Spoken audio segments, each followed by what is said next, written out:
Hai teman baca, ketemu lagi dengan saya.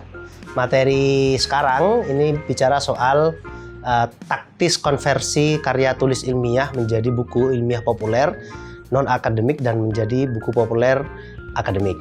Nah, bagi kami di penerbit itu ada satu prinsip utama. Yang pertama adalah semua buku, semua karya yang sudah pernah ditulis itu punya hak yang sama untuk diterbitkan. Problemnya adalah bagaimana kalau misalnya naskahnya masih dalam karya tulis ilmiah, artinya masih dalam laporan skripsi, tesis, disertasi atau laporan penelitian. Nah, ada solusinya, yaitu dikonversi terlebih dahulu. Ada dua cara karya tulis ilmiah itu atau KTI orang menyebut itu bisa dikonversi. Yang pertama adalah di model karya ilmiah populer akademik dan karya ilmiah populer non akademik. Apa itu karya ilmiah populer akademik? Ya nanti luaran bukunya itu menjadi buku monograf, menjadi buku reference dan atau mungkin bisa menjadi buku ajar. Sementara karya ilmiah populer non akademik itu bisa jadi nanti buku-buku literasi, buku-buku bacaan umum, buku-buku how to, buku-buku parenting dan semacamnya lah yang tidak begitu akademik penyajiannya. Nah, ada 6 tahap bagaimana kemudian karya tulis ilmiah itu dikonversi menjadi dua model tadi. Yang pertama adalah tentu pembacaan secara utuh terhadap naskah yang ada. Apakah itu skripsi, tesis, disertasi, ataupun laporan penelitian profesional atau laporan penelitian akademik. Orang kampus biasanya punya laporan ilmiah hibah begitu ya. Laporan penelitian hibah, laporan penelitian profesional kaitannya dengan profesinya yang digunakan oleh pihak-pihak perusahaan, korporat ataupun pemerintah daerah. Kemudian yang kedua, setelah pembacaan secara menyeluruh ini adalah mulai outlining.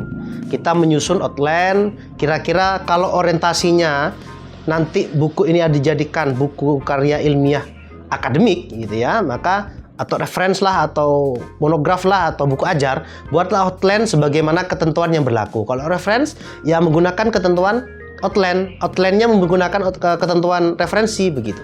Dibuat outline sebagaimana materi yang ada. Kalau misalnya pengen maksimal, maka buatlah outline yang maksimal.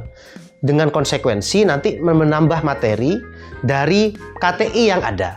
Tapi kalau yang minimalis, monograf misalnya, ya buatlah outline berdasarkan materi KTI yang ada. Gitu. Baru ketiga itu tahapannya adalah drafting.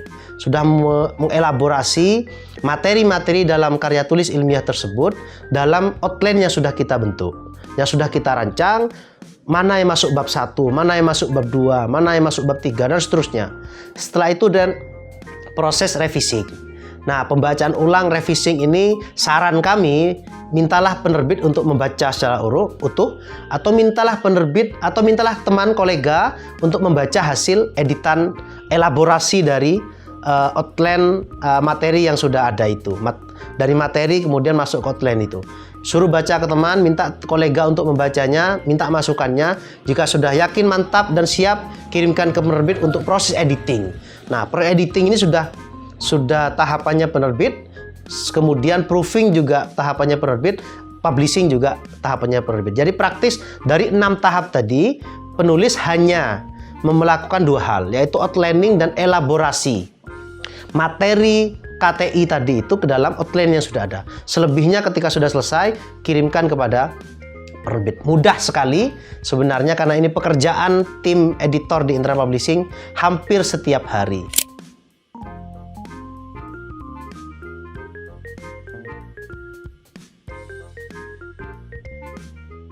Anda juga bisa melakukan itu dimanapun, kapanpun, dan apapun bentuk karya tulis ilmiahnya. Sukses selalu, kirimkan kami kalau sudah ada naskahnya.